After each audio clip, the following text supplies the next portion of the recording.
So the cars are on their formation lap ahead of round 13 of the 2021 F3 Cup Championship here at Donington Park. Their final race of what has been a busy weekend, 3 races to get through. Let's just bring you the grid and the way that they will line up.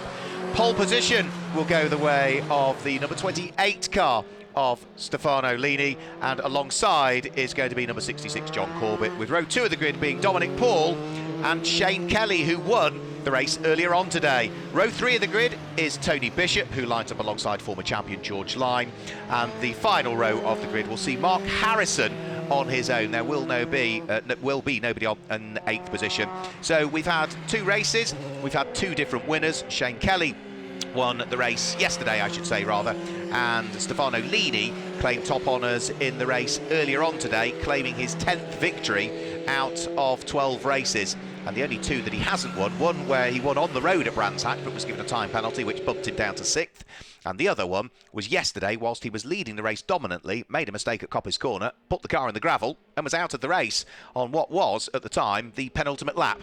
So Stefano Lini has so far won either all of the races or all bar one of the races, so if everything goes to plan, he should be top step of the podium in this one as well, and I think then will mathematically probably put the championship out of sight. You accumulate your points in your own separate class. In reality, the regulations were originally written it was overall finishing positions, but they did change the regs so that if you're in one of the newer European specification cars, those built slightly later, then you then accumulate separate points to those that are running in the F3 Cup class, which caters for cars, chassis and engines that were utilised and built and raced between the start of 2008 and the end of 2016, whereas the Euro class is for those that comply with the 2018 or 2019 Euro Formula Open regulations. So what in reality, if you hark back to where it will have come from, the Euro Formula Open was Spanish Formula 3 in reality is what it used to be called, but over the years it's become more of a European-based championship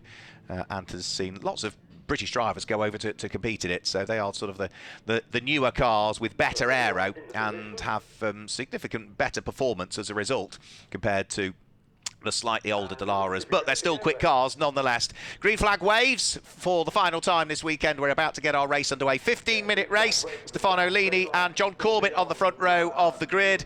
The lights are about to go out now, and we get the race underway. John Corbett was a little bit slower away. Oh, and there's contact already between himself and Dominic Paul. Bits of bodywork flying up into the sky. Stefano Lini leads, and I think that's called suspension. No, he's got a rear puncture for Dominic Paul. You can see the left rear is punctured, so it is going to be Stefano Lini that leads. It is Shane Kelly that's there in 2nd place, and in 3rd position, that looks as though it is Tony Bishop that's there in 3rd place. 4th place is John Corbett.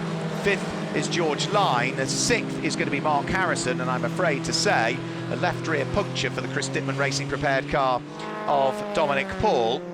And well, that was all at the start really, where John Corbett got the slow start. Dominic Paul got a really good start, had to jink out to avoid hitting the car ahead, and as he did, he made contact with the slightly slower starting John Corbett, and I think it was a sort of a barge board almost that must have flown off John Corbett's car, and that was sufficient, that little bit of contact, to puncture the Pirelli tyre on Dominic Paul's car, so he should make it back round to the pit lane. The Chris Dittman guys will have, I'm sure, spare tyres on hand, but the damage is done, I'm afraid, and Dominic Paul, who finished on the podium in the first race of the weekend and was 5th earlier on today, is going to struggle to, I think, remain on the lead lap in this one. So out of the Melbourne hairpin, already Stefano Lini, as he has done so much this season, starting to stretch the legs nice and early on. Shane Kelly in 2nd place is the leading F3 Cup car for those built between 2008 and the 2016 championship seasons. But he has got, not that far behind him, Tony Bishop and John Corbett, both of whom run in the Formula Euro class in reality.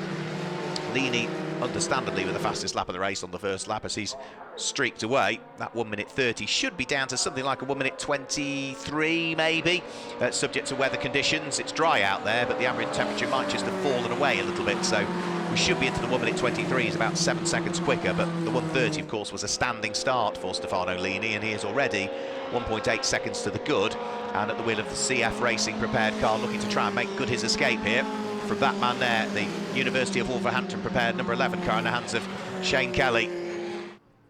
Into the pit lane only now comes Dominic Paul. I did say it would take a long time for him to work his way into the pit lane.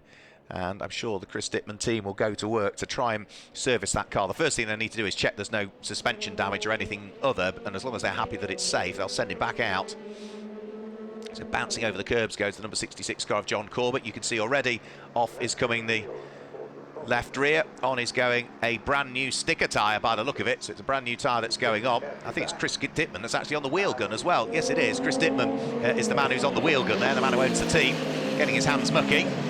And out goes Dominic Paul into the race, so they're clearly happy that it was just a puncture and no further damage. But I did say Dominic Paul would struggle to remain on the lead lap, and look what happens. Out of pit lane he comes, instantly goes off the lead lap, and I think is doing the really sensible thing here, Dominic Paul. He's waiting at pit lane exit, he knows he's off the lead lap, he'll let his Chris Dittman teammate go through, and then he'll get on with the race, and that is very intelligent driving from Dominic Paul. You know, he has been around a good period of time. Of course he'll want a good result, but the good result is gone. You know, letting all of those cars through is not going to worsen his position. All he's done is drop onto the back of the pack, which allows him, gives him something to chase, rather than hold up cars, have blue flags, get in people's way. He is certainly going to have made, I would like to think, a few friends with that one. He probably has got plenty already, but that was really good driving from Dominic Paul, just to wait until everybody had gone through and then feed his way back out into the race. Stefano Lini heads in towards the braking area for the S's, quickly through it. Don't need to brake much in these cars, just a quick brake and downshift a gear or two, and then downshift a few more gears, and make sure you don't lock the wheels going in towards the hairpin. Different lines taken through the hairpin. Some drivers sweep to the apex, others try and triangulate it and take a slightly later apex since you can get on the throttle maybe a little bit earlier coming out. But for Stefano Lini, 1:26.476 last time through, meant that he led by 2.5 seconds compared to Shane Kelly. This time through, it's a 1:25.697, and he now leads by 3.5 seconds. That's another new fastest lap of the race. Remember, should be down into the 1:23s, I think, by the time Stefano Lini gets everything up to temperature and decides how far he wants to push, really. So through the Craner curve, Shane Kelly, Tony Bishop and John Corbett. Tony Bishop finished on the podium in the race earlier on today in 3rd position. That equalled his best result of the season so far, Tony Bishop. He took the 3rd place in the 2nd of the 2 races at Snetterton. He took the 3rd place in the 2nd of the 2 races here at Donington Park. And well, he is at the moment in 3rd place here as well. There's John Corbett that sits behind him. The gap from Bishop to Corbett was 0.6, almost 0.7 of a second as they started the lap. So the only F3 Cup car we've got inside the top 4 at the moment is Shane Kelly. His is a Dallara F308, whereas the car that leads and the 2 cars behind him are all in the Euro F3 class, and those are Dallara F317s, so the best part of, what, 9 years newer, the chassis, than Shane Kelly's. You can certainly see in terms of the aerodynamics and the design of the car that there's a lot more front wing on the cars that sit behind him. It's a raised nose, a much higher raised nose on the cars as well, but they do have a smaller air restrictor on those cars. It's a larger air restrictor on Shane Kelly's. You can see that, you can see the air restrictor out the side of the engine bay. You can see that sort of circular area. Shane Kelly's, it's a little bit wider than the cars that sit behind. Now Stefano Lini, another new fastest lap of the race, 1:24.606, so perhaps another 0.6 of a second to find before he gets himself into the 1:23 second bracket, which is where I strongly suspect he will be by the end of this race.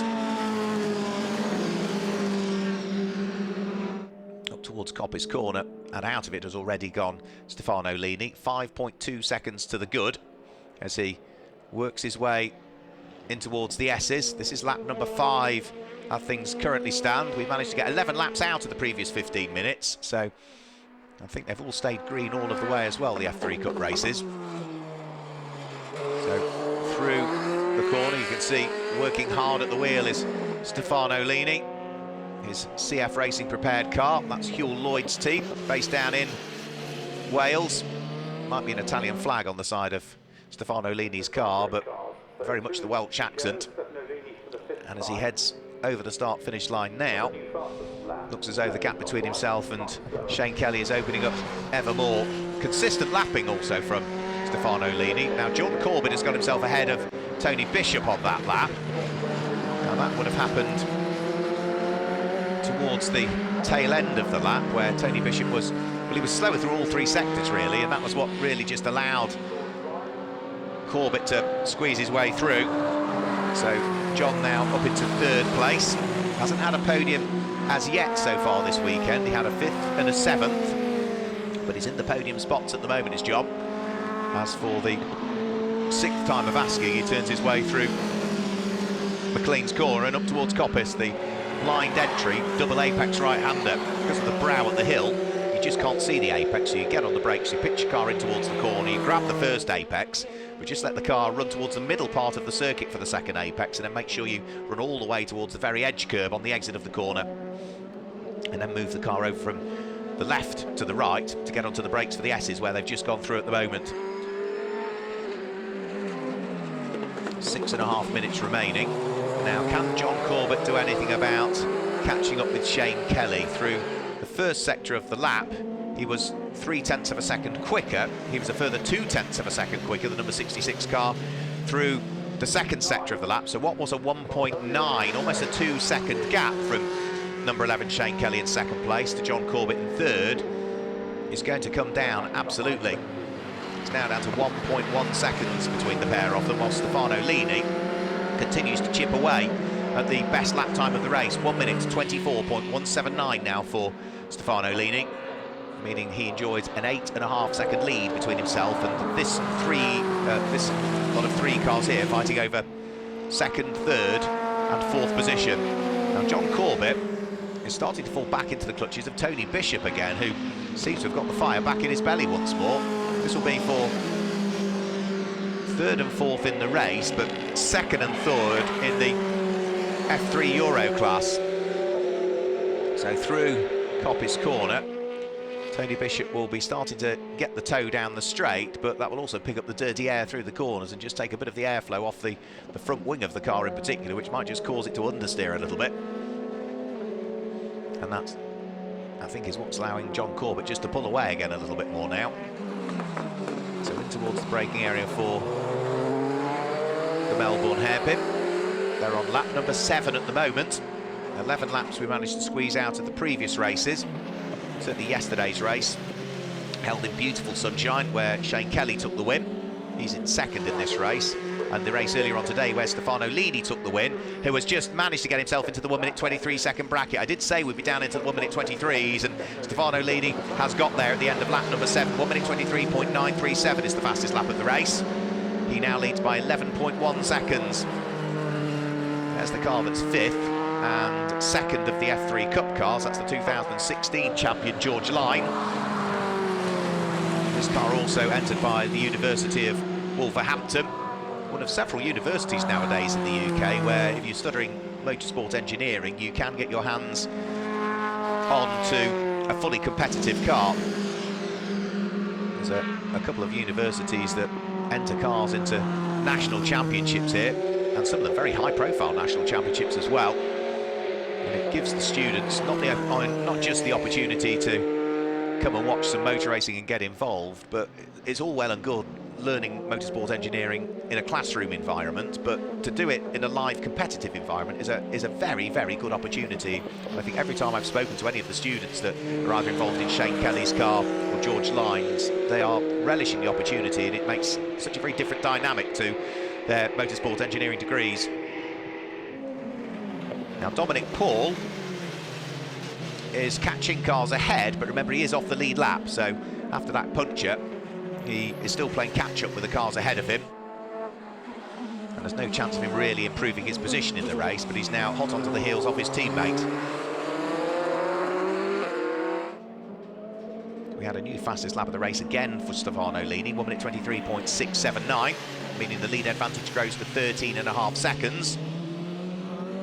Dominic Paul closing in on his teammate, which is going to be the car of Mark Harrison that lies ahead. Mark Harrison's car is, well, it's the same as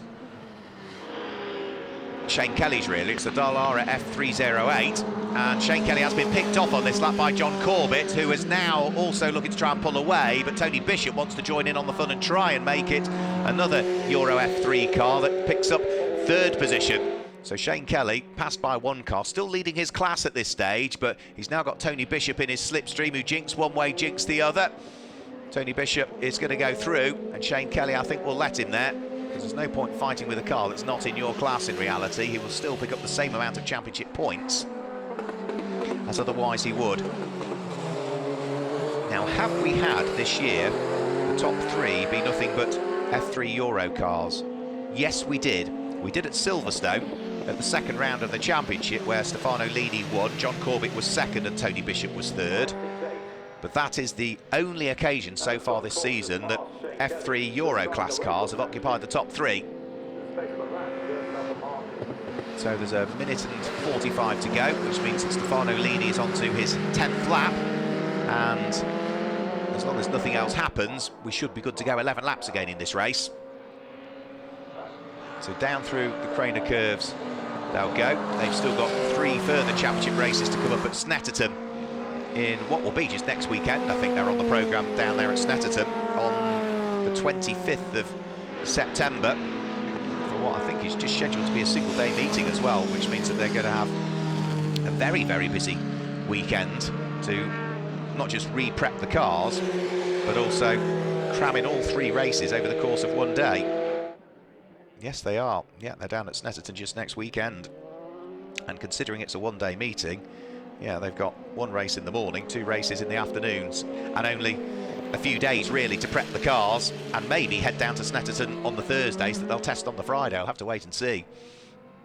But back-to-back weekends are never ideal, I would say, for teams and drivers, because it doesn't give them huge amounts of time to get back to where they were, particularly for poor old CF Racing, based in Wales. So they've got to go from Donington Park all the way back to Wales, re-prep the cars, and then drive from Wales to Norfolk. They may choose to just prep the cars on the truck and drive over to Norfolk in a day or so's time. But down through the Craner curves goes Stefano Lini. He was pushing hard still by the look of things down through Craner. Doesn't look as though he's eased his pace a great deal at all, Stefano Lini. And he overstepped the mark very slightly yesterday when he skittered off, but I think he's conscious that that was a uncharacteristic mistake and won't make it again. But you can see he's still not eased his pace a great deal on this final lap of the race. Out of Coppice Corner, the clock now ticks to 0, which means the checkered flag will greet Stefano Lini next time through, and that will be win number 11 of the championship season for Stefano Lini, for what, as I say, has been a really solid season for him, and, well, a pretty dominant season at that as well. So Stefano Lini just working his way out of the Melbourne hairpin. He's about to head up towards Goddard's, and as he turns his way through Goddard's corner, the checkered flag will be waved, and Stefano Lini comes through to claim his 2nd win of the weekend, his 11th win of the 2021 championship season. We should see John Corbett hang on to 2nd place. He's not got that much daylight between himself and Tony Bishop, but Tony's too far away as they head in towards the final corner. So John Corbett is going to come through to finish in 2nd place. That's his first podium of the weekend and equals his best result of the season so far. Tony Bishop comes through to finish in 3rd place and make it, for the 2nd time this season, a clean sweep of Euro F3 cars on the podium. Shane Kelly finishes in 4th position, but will win his class in the F3 Cup. 5th place will go the way of George Lyne. Number 90, Mark Harrison, will finish in 6th position, and the number 8 car of poor old Dominic Paul, with that puncture, will take the checkered flag behind his Chris Dittman Racing teammate, but a full lap behind him and the rest of the field as well following that pit stop. So Dominic Paul takes the checkered flag at the wheel of his Dallara F312 and will finish in 7th position. So the cars making their way round and in towards the pit lane area, and for Stefano Lini, it's not been the perfect weekend. Otherwise, it certainly could have been, had it not been for that penultimate lap of the race yesterday, and will Coppice Corner, but he waves to the marshals. A big thumbs up from him. I think mathematically the championship is done and dusted for Stefano Lini.